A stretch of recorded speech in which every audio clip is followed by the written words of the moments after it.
coalition of 51 attorneys general who stood together to hold the social media giant accountable to the law and the harm it's created. Bipartisan isn't something you hear too often these days. It speaks to the fact that protecting our children isn't and should not be political. It's a priority. It's our duty. It's a North Star for us. I also want to express my gratitude to the members of California DOJ's Consumer Protection Section who have worked tirelessly on this case for years, head down, sleeves rolled up, just getting the work done, from the investigation to filing the complaint to discovery and to a powerhouse performance at trial starting last week that I couldn't be more proud of. Our team, I'm biased, I know, but our team did very, very well and made me very, very proud. And the trial did not go well for Meta. These extraordinary public servants have dedicated so much to this case, and it shows. I know some of them are on fumes today, needing a little more sleep, and I know and hope they'll get it soon.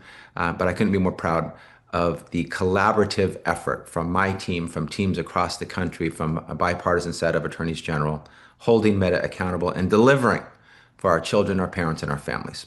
To briefly recap, we sued Meta over claims that it designed and deployed harmful features on Instagram and Facebook that drive compulsive use and harm young users' mental health, and that the company knew about these dangers and lied to teens, to parents, and to the public about them. We believe the proposed settlement filed today addresses some of the concerns at the core of our lawsuit and that it will force transformative changes necessary to protect our children. And importantly, these changes will be made within months. No more waiting. For all users under 18, Meta has agreed to set a default daily time limit of 2 hours that will drop to 1 hour if other social media platforms agree to similar terms. Set a default block between midnight and 6 a.m. when our children should be sleeping, not scrolling. Set a default block on notifications between 10 p.m. and 7 a.m. and during the school day, again, when our children should be sleeping and studying, not scrolling. The company will create an enhanced mechanism for teens to report potentially harmful content and has agreed to respond to 90% of those reports within 6 hours. Meta will set a default ban on displaying the number of likes or reactions to posts and a ban on cosmetic procedure filters, plastic surgery filters. And it will have an option for users to choose a non-personalized feed, meaning a feed that doesn't use an algorithm to target them with content aimed to keep them endlessly scrolling. Those are some of the changes to the platforms. Meta has also agreed to maintain, review, and improve existing teen content safety measures and will create enhanced parent supervision tools. It will institute robust age assurance measures to detect users under 18, and it will develop ways to identify and remove kids under 13 from their platforms entirely. Meta will bring on an independent auditor with expansive access to information and resources, regular reporting, and the right to communicate with our offices. That's critical to us to maintain accountability, oversight, and make sure that Meta delivers on all of these legal commitments. Finally, Meta will be subject to an injunction prohibiting it from making further false, misleading, or deceptive statements around its safety features. In addition to platform and policy changes, Meta has agreed to pay the states joining this agreement up to $17 billion over 10 years. California alone will receive $1.5 billion to $2.1 billion if this settlement is approved by the court. How the majority of this money will be spent will ultimately be decided by the legislature and the governor, but it is earmarked in the proposed settlement for purposes related to the prevention or remediation of mental health or other harms to young Californians associated with social media use. From the beginning, this case has been about protecting young people, our children, our future, online. The data is clear. More time on social media tends to be correlated with depression, anxiety, body image issues, susceptibility to addiction, and interference with daily life, including learning. If you're a parent like I am, or a guardian, or a teacher, or a healthcare provider, Sadly, you've likely seen some of that play out in real life. We protect our children from so many daily dangers, but we can't adequately protect them from harms Meta hides and lies about, or from designs that are built to suck our children in. With this settlement, that is changing. In the coming months, our children and teens will be safer on Instagram and on Facebook. As big as Meta is, it doesn't stand alone. We're continuing our fight across social media, including our litigation against TikTok. And we'll continue to demand better from all parts of this industry through our ongoing work with the legislature, our defense of SB 976, California's social media algorithmic harms bill, from continuing industry challenges, and through our enforcement work under California's existing consumer protection and privacy laws. We'll continue to do all we can to ensure our children are safe online, no matter what platform they log into. I urge other companies to take note that our door is open. I've said it before and I'll say it again. I'm always willing to come to the table for honest, good faith negotiations. I'd much rather work with California's business community than have to take them to court. We want innovative companies to continue to grow in our state, contribute to our economy, advance our nation, and employ our people. We just expect them to follow the law as they do. Innovation isn't a free pass to do as you please and hurt our people along the way.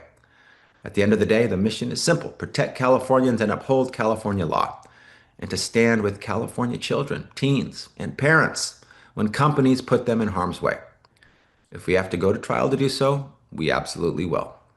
I'm glad that with this proposed settlement, we were able to find common ground, and if we receive court approval, secure the wins California sought to protect our children for years to come. Before I open it to questions, I want to again recognize the individuals on my team who stood up for California families and children. They aren't here for the glory, and I'm sure I'm about to embarrass them, but they deserve the accolades, and I want to give them the credit that they deserve. Megan O'Neill, Josh Olszewski Jubileer, Neha Aurora, Casey Reed, Sam Beckett, Pauline Ryan, Jordy Hefcart, David Beglin, Jake Fernandez, Robbie Matson, Michael Kosang, Emily Kalanithi, Barney Eskandari, Tina Charanpong, and Nick Akers. An incredible team working overtime to deliver amazing results for our children, for our families, for our state, our country, and our future. Thank you to each and every one of them for their incredible work. With that, I am happy to answer your questions. If you'd like to ask a question, you may do so by hitting the raise hand icon at the bottom of the screen. You can also submit questions through the Q&A feature. Please state your publication when we call on you. First question comes from Ethan. You're now unmuted. Hi, it's Ethan Barron from the Mercury News. Thanks. Hey, so you mentioned this addressed some of the issues of concern here. What did you compromise on with this deal, and what still needs to be done? I don't think we compromised on anything here, but there's always more to do. This is a really strong down payment, if you will, on protecting our kids. It is transformative. It is a watershed moment. It is a milestone mark. Mostly what needs to be done is getting similar protections across the industry with TikTok, with YouTube, with Snap. Meta is a major player, and this is an incredible result. But there's others that need to follow suit. And again, we're happy to talk in the boardroom to get to those results, or we can see folks in the courtroom as well. But there is a symmetry, if you will, a matching, if you will, between the claims that we were making in court and the remedies that we could have secured and what we've secured in this settlement. The night block, the block on notifications during school hours and at night, the limit on duration, 2 hours or 1 hour if other industry players come on board.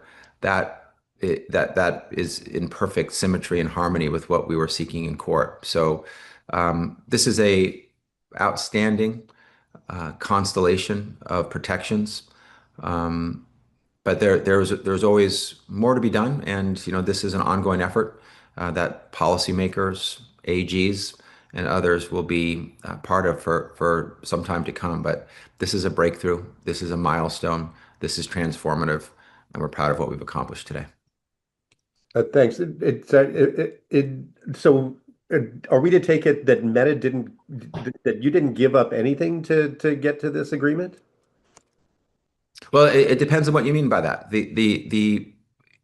We are always measuring our settlement results with our potential litigation results, not with respect to maybe what you're suggesting, which is everything possible under the sun.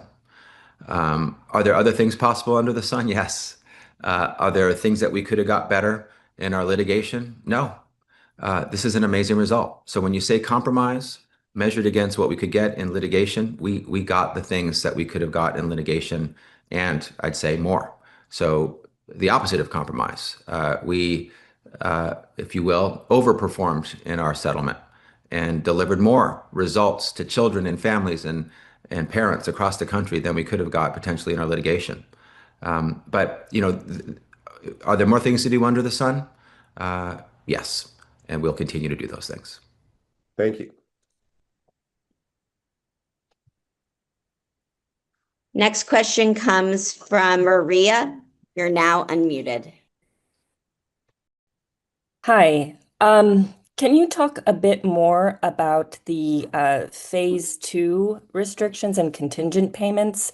I'm very interested in the other companies, Snap, TikTok, and YouTube. It seems that there are provisions of the agreement that appear to contemplate them accepting substantially similar restrictions. So have these companies already committed to those terms, or are there some talks going on with those other social media companies? So there is a built-in design, as you mentioned, that's really important to us in this proposed settlement agreement with Meta that we hope the court will approve, that contemplate industry-wide solutions and their potential and frankly the desire and the intent to have those industry-wide solutions. And so there are some restrictions. One example is the limit of 2 hours of use per day. If that applies to just Meta, then it remains 2 hours. But if other industry players make commitments similar to what Meta has made here, then the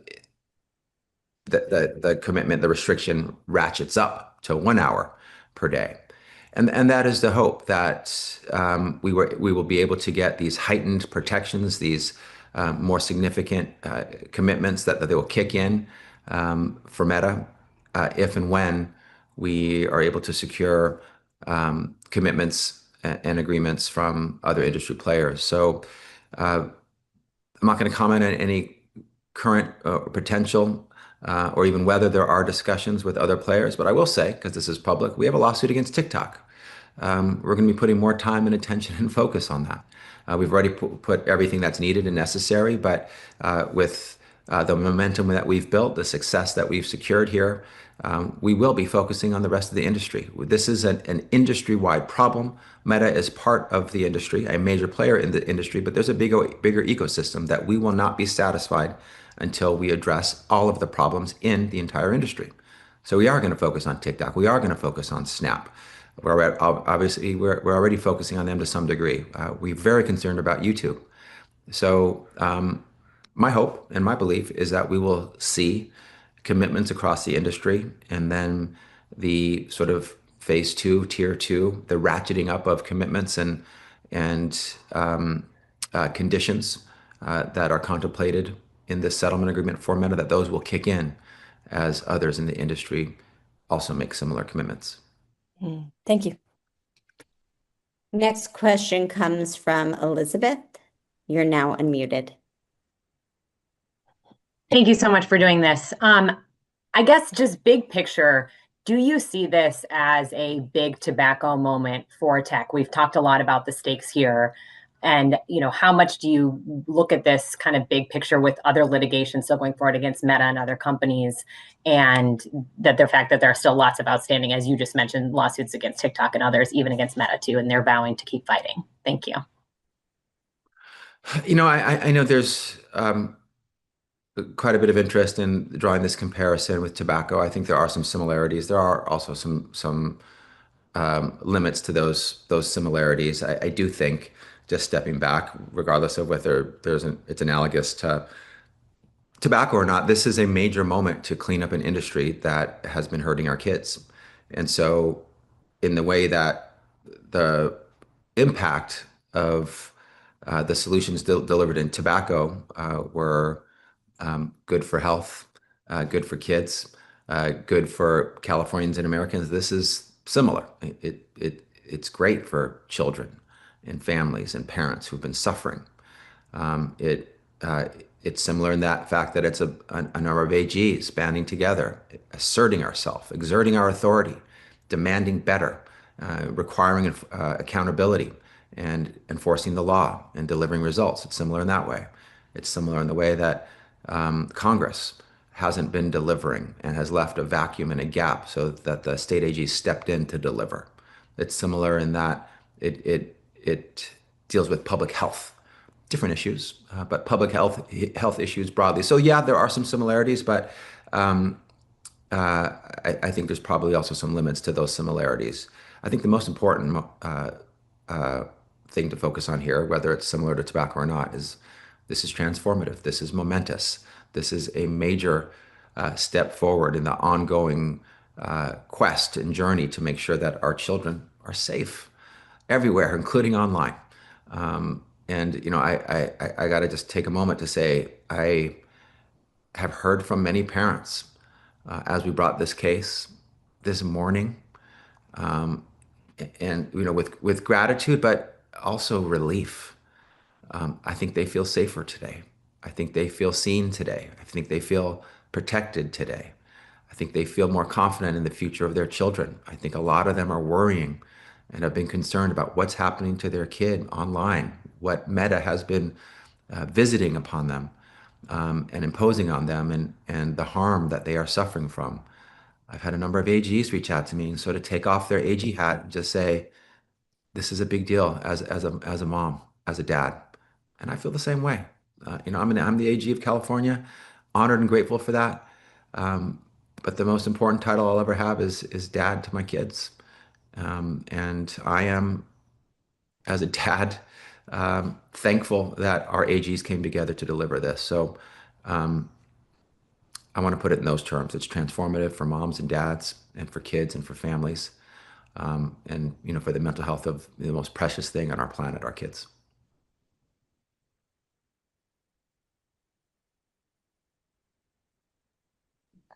Next question comes from Chris. You're now unmuted. Hey, can you hear me? Gotcha. Thank you very much. It's Chris Woodward, the Center Square. Congrats on the settlement. Can you tell us what California may be doing with any money it receives from Meta? Yeah. And again, high 1 billion plus to 2 point something plus, depending on what other members of the industry do. And it'll be not surprising what we do with that money. It's generally going to be used to what we call it usually abatement and mitigation efforts to address the problem of social media harms to the mental health of children. So it will help reduce the harm to children, help address those mental health issues that I've talked about, from anxiety and depression to body image issues to addictive tendencies to learning loss. We will be addressing the underlying problem here, which has always been with the money, which has always been the focus of this case, the mental health harms of kids, and helping make sure our kids are safe and healthy and protected.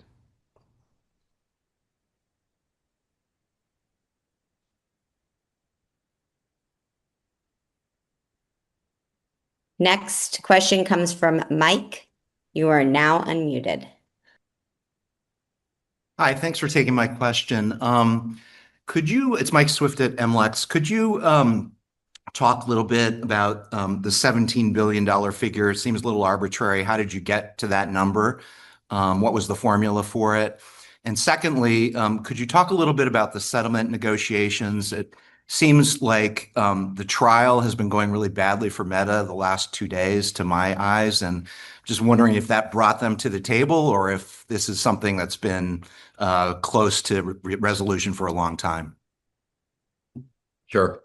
So the $17 billion is, again, a secondary but important component of the settlement. We have always been focused on, we will always be focused on the injunctive relief, the changes in business conduct, the reduction in business practices that hurt kids. And we've delivered and then some in multiple ways, from the beauty filters to the likes that we're ending, to the night blocks, to the blocks on notifications during school hours and nighttime, the reduction in use, for daily use. All those are really the heart and the core of the settlement.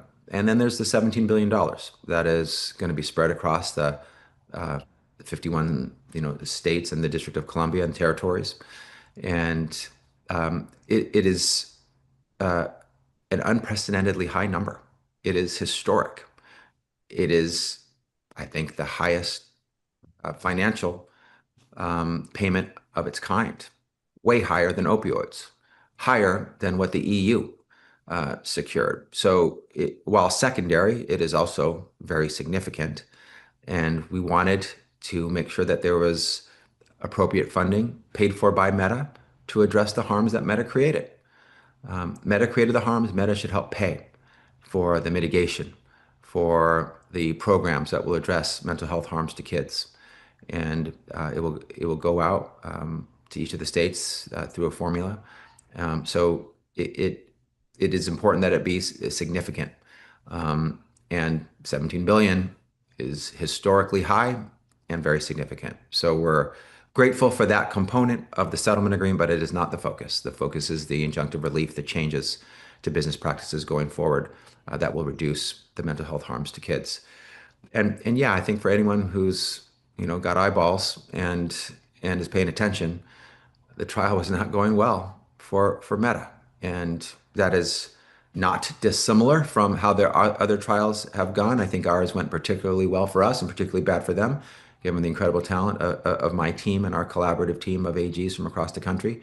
But having Instagram president Adam Mosseri, giving testimony as we settled was not random. I think they were dying to have him get off the stand. It was not going well for him after already devastating and damaging testimony by other witnesses, including a whistleblower who worked inside of Meta and knew exactly what they were doing and also what they didn't do, having knowledge about the harm that their products created for kids. So settlements take time, and this is obviously multiple states, the District of Columbia, territories, working with Meta, and we are always happy to explore potential outcomes through settlement if they meet our lofty standards, if they get the job done, if they deliver on what we're looking for, or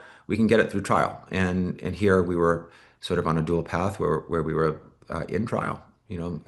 As putting major witnesses on the stand, having Zuckerberg around the corner to be called, but we were also exploring settlement, and we were able to deliver through settlement in a incredible way that it was beyond what we could have gotten through trial. So we're grateful for how this all turned out with what we're delivering for kids and families and parents across the country. Thank you. Next question comes from Ian. Hi, thanks for doing this. Kind of just to follow on from that, you obviously had the verdicts from the juries in the other cases in the spring, and then you had this ruling from the judge in New Mexico pretty recently. How much did those outcomes kind of change the dynamics and open the door to a settlement and just sort of show that like it was possible to win at trial and that maybe there was another door that Meta might want to take here. Sure. From you have to ask them that question to really get an answer. But from where I sit, um, you can't ignore the major defeats that occurred in a short period of time, leading up to our major federal trial, involving multiple states across the country. They took a major hit in Los Angeles, a major hit in New Mexico, with my colleague in New Mexico delivering that, and they got a chance to see what juries thought about their witnesses and their defenses. They got a chance to see how Instagram president Adam Mosseri and CEO Mark Zuckerberg performed on the stand, or perhaps maybe didn't perform so well. So they got a chance to turn theory and hypotheticals into reality, and see how they did in our court of law, where justice and accountability are delivered by juries and judges. And so I don't see how that wasn't in the back of their mind when they came into our, started the trial in our case. But every trial is different, and if we weren't prepared and didn't have our case tight and didn't have our arguments sharp and weren't ready to hold them accountable in court, then any case could be different. This case could have been their bounce back, where then they started defending cases and started winning, and could have turned things around. But because of the talent and commitment, preparation, and readiness of my team, I think the trial was heading towards probably their worst performance that they've seen in a court of law. And settlement is always informed by the ongoing litigation.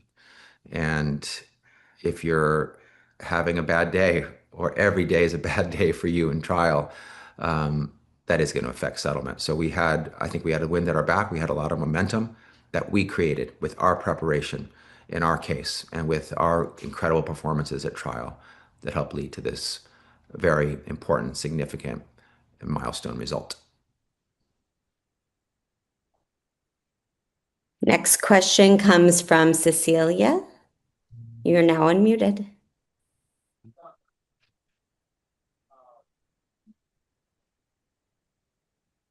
You have to unmute yourself as well. Thank you so much, AG Bonta. So, you use the words historic, watershed, landmark.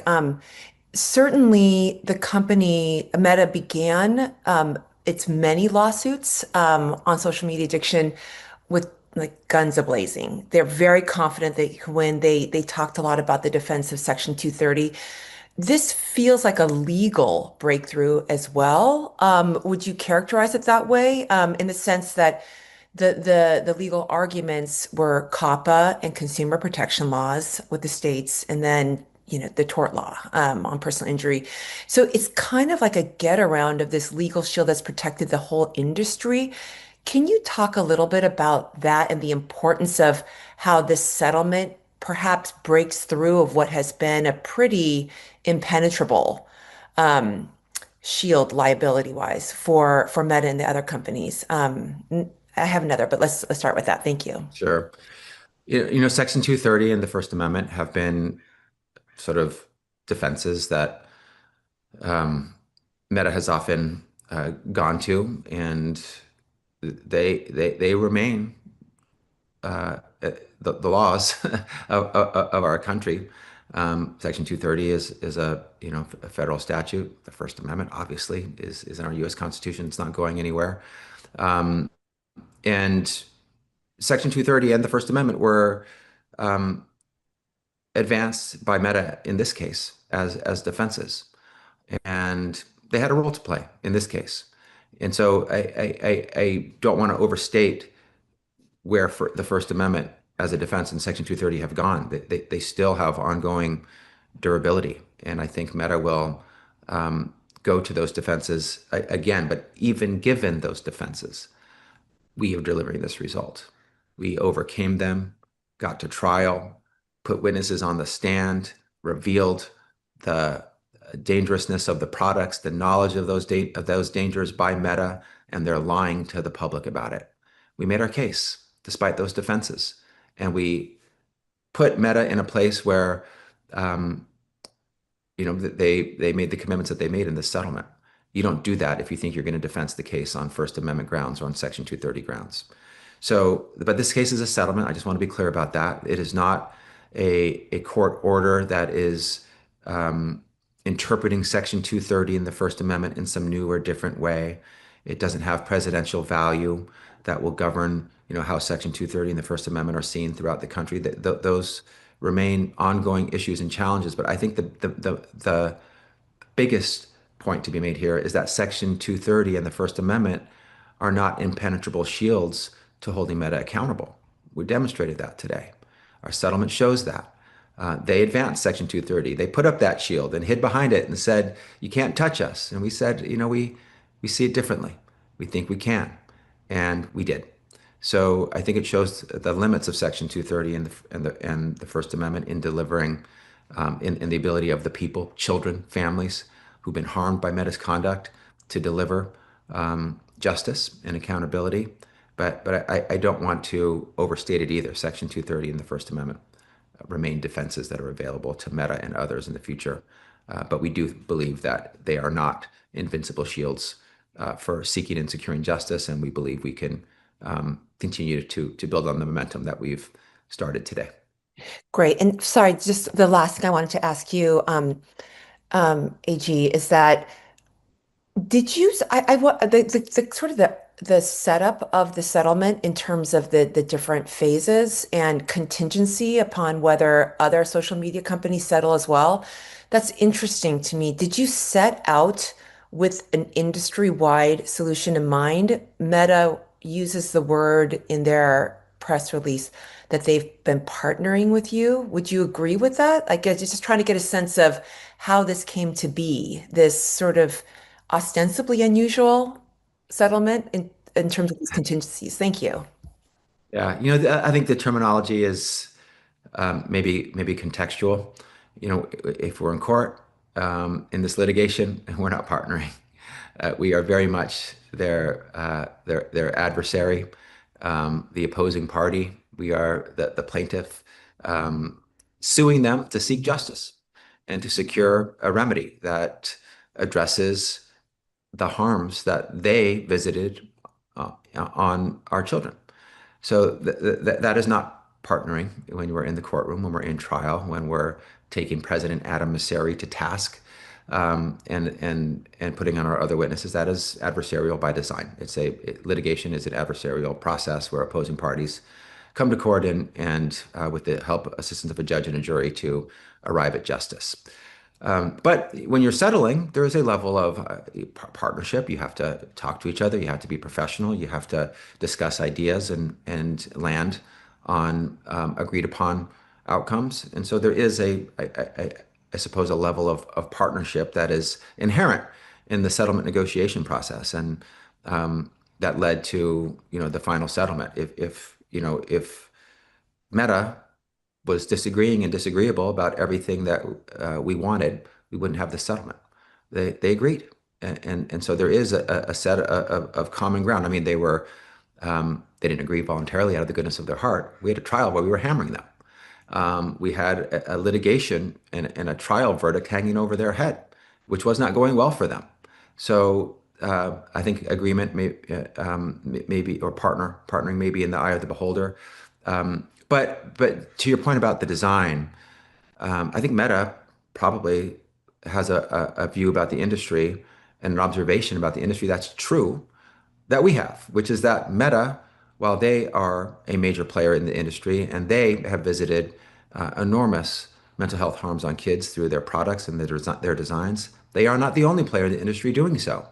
And others rightfully must be held accountable. And so this proposed settlement agreement that we hope and believe will be approved by the judge contemplates that, steps back, and isn't just wearing blinders as to Meta's conduct and Meta's conduct only. It sees the bigger concerns and dangers lurking in the broader industry and accounts for it and addresses it and has a plan for it. And I think that's appropriate. I think while we hold Meta accountable and secure these very important commitments going forward that will reduce harm to our kids, we need to be aware of the other players that are also visiting harm on kids and have a plan for that. And this settlement agreement does. Thank you. Next question comes from Tyler. You're now unmuted. Good morning, Tava Katzenberger here from Politico. Real quickly, can you just confirm whether or not you've had conversations with representatives from Snap, TikTok, and from Google regarding their potential participation in these terms? On these specific terms that are in this settlement, Yes. this is hot off the press. So the conversations we've had about the terms in this settlement are with Meta. We've been working literally, day and night, sleepless nights for my team to get to where we are today. I think the concepts that are represented are not new to TikTok or Snap or YouTube. And we're in a lawsuit with TikTok. So we've definitely had communications with TikTok around our lawsuit and what we're seeking. We've also been in communication with other members of the industry, but I don't want to talk about the content, even the weather for some of those conversations to the extent that they may involve confidential components to them. But I think the most important thing is that going forward, what will happen. And we expect that other members of the industry, including TikTok, including Snap, including YouTube, while observing how some of their models are very similar to Meta, but also maybe different, will adhere to essentially a similar set of remedies and protections for kids and commitments. And whether we do that through litigation, through conversation and resolution, is really up to the other members of the industry. But we think that this is a really good blueprint for not it's an enforceable blueprint once the judge signs off on it, should she do so, for Meta, but it's also, I think, an appropriate blueprint for what other members of the industry should do. So to those other members of the industry, if they're following here, they should take a close look at this settlement agreement and think about how they might want to make commitments to this blueprint. And very quick follow-up. Should this agreement be seen as in any way precluding other states, including California itself, from taking further action through their legislatures, for instance, to regulate social media companies? No, not at all. It's a floor.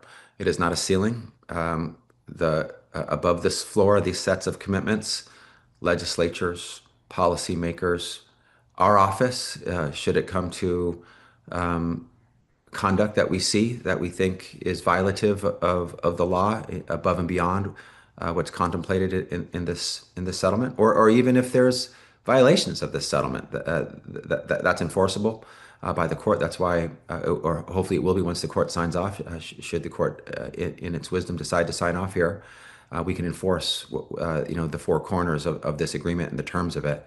But no, this is not sort of what I think you might be suggesting, that it sort of preempts any other action in this space. Legislators are free. Policymakers are free to propose other ideas that address the concerns they have with our social media platforms vis-a-vis the harm they're visiting on our kids. So it is not preemptive in any way. It's a floor, conceptually, not a ceiling. Thank you. Next question comes from Rachel. Rachel, you're now unmuted. Hi there, Rachel Myro, KQED News. I was just curious, what about the other pending lawsuits, the state consumer protection COPPA lawsuits? Does this agreement, if Judge Gonzalez Rogers approves, does this agreement stop those, or do they proceed apace? So, thank you for your question. So, let me just back up a little bit here. This is a 51 state, district, and territory resolution of claims from across the country. And when there were a number of different lawsuits brought by different states, the District of Columbia and territories, and some were part of this federal multi-state, multi-district litigation lawsuit that we were in trial for in Oakland. That involved 29 states. But other states, including Tennessee, for example, who's in trial right now, had their own lawsuits in their own states. And so this resolution is essentially a global resolution, with the exception of two states who didn't sign on, Texas and Florida. It addresses the claims against Meta with respect to COPPA and their version of unfair competition law or false advertising law. It resolves their cases. So it is a global resolution for all those states, the District of Columbia and the territories who've signed on of those cases. Thank you. Next question comes from Lisa. You're now unmuted. Hi, Attorney General Bonta. It's Lisa Rubin at MS Now. One of the things I wanted to ask you about is about the injunctive relief in particular, and the fact that it puts a lot of control into the hands of parent supervisors of teen accounts to either live with default settings or allow their teens to change them. What level of confidence do you have that Meta, under this settlement, will actually implement the kind of screening methods to A, detect who is and who is not a teen, and then B, who is and who is not a parent, to the extent that teens are trying to circumvent these controls? I'd love to hear you talk about that. Yeah, we're pleased with that part of the settlement, that there will be more robust age verification tools implemented going forward, as well as parent verification tools. And what we had up to now, we described in our trial, I think very accurately and powerfully, as tissue paper defenses. Meta made much to do about new approaches or safeguards, quote, I'll put those in air quotes, safeguards that they put in, many of which they implemented only after we sued them. So they seem to be performative and superficial and pretextual in response to our litigation. But that as it is, they were essentially quote unquote safeguards that were easily overridden by a child's own swipe of the finger. That didn't fly. That was unacceptable, and that will not be allowed going forward. We will have new parent verification. Meta will implement new parent verification tools where you need to a parent needs to be authorized and verified as a parent before there is any overriding of the defaults. So, a separate person who's verified and authorized, not a child who sees a notice and wipes it away with a finger and continues to engage, with the same product and features without any parent actually being involved. So, technology is always a potential limitation. Meta has shown an incredible ability to accomplish many things that it wants when it leads to an increase in their bottom line. We're confident that they can accomplish these age verification and parent verification features, and frankly, they're required by the settlement agreement.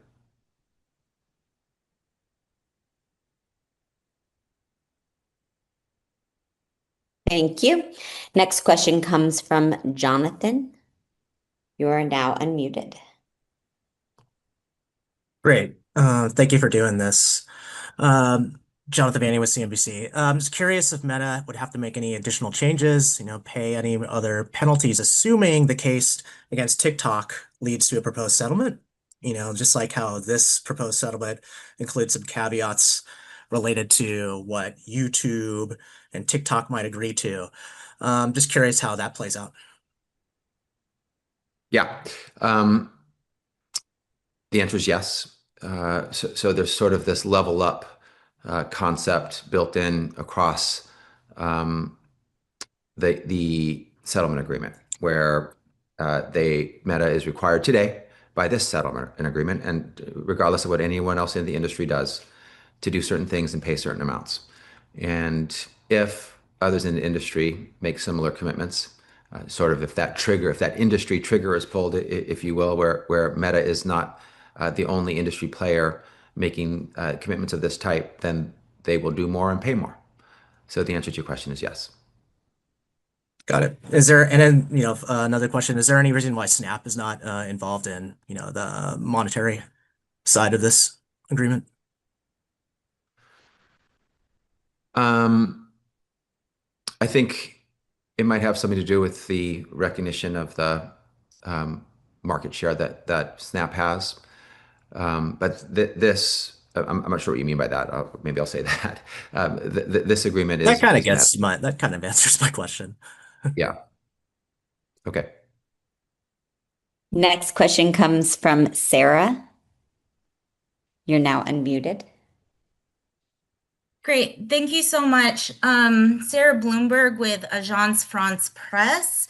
My question is, assuming that the settlement agreement is approved by the judge, if Meta violates the agreement, what types of enforcement actions are you able to take? Yeah, this will essentially take the form of this settlement agreement, not just as a sort of, if you will, a private agreement between parties, the AGs on one side and Meta on the other. It will be an enforceable agreement by the court. And that was very important to us. That was a deal point that essentially was non-negotiable for us. We wanted a judge to oversee the ongoing compliance by Meta to the terms of this agreement. And so we will be able to go in court. We'll be able to enforce the agreement. We will be able to hold them in contempt of court.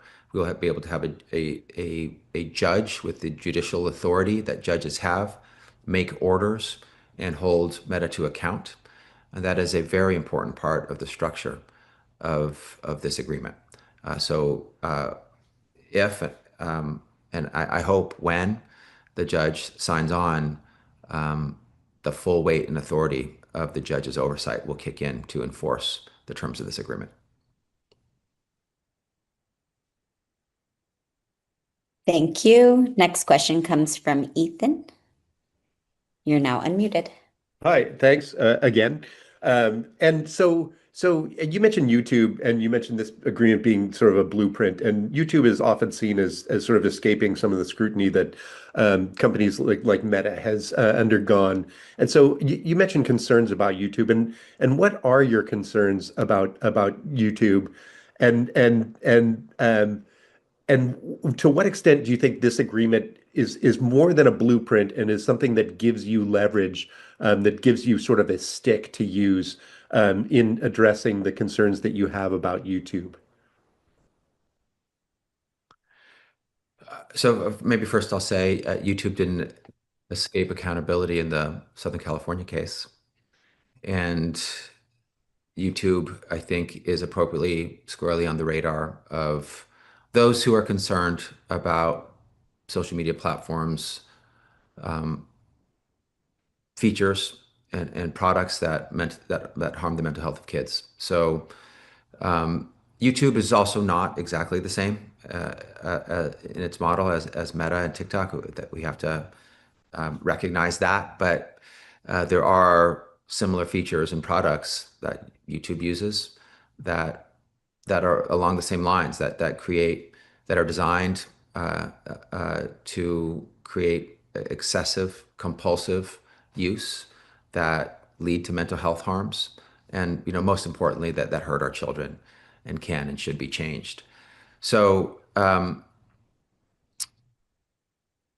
whatever way you want to describe how things may have been in the past with respect to YouTube, I will respectfully say I think that that's changing, if it is the way you say, because there is a concern about the whole industry, and YouTube is a major player in the industry, and we want industry-wide solutions so that no matter what platform you go to, whether it be Meta or TikTok or Snap or YouTube, our kids are safe and they are not being preyed on by folks with sophisticated designs, features, and products that hurt our kids. That just shouldn't be. And I'm proud that we've had a bipartisan group of AGs stand up for that. So, is the blueprint something more? I think that's probably in the eye of the beholder. We'll see how others react to it.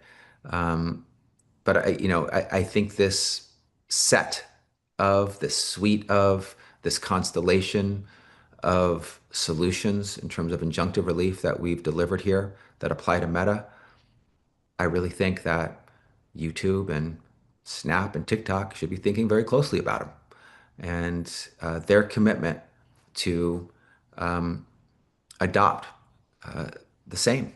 And it could be done in a really productive way where states talk to other players in the industry and get to a good place where they're delivering in the same way that Meta is through this enforceable settlement agreement for the mental health and well-being of our kids. Or it could be through trial.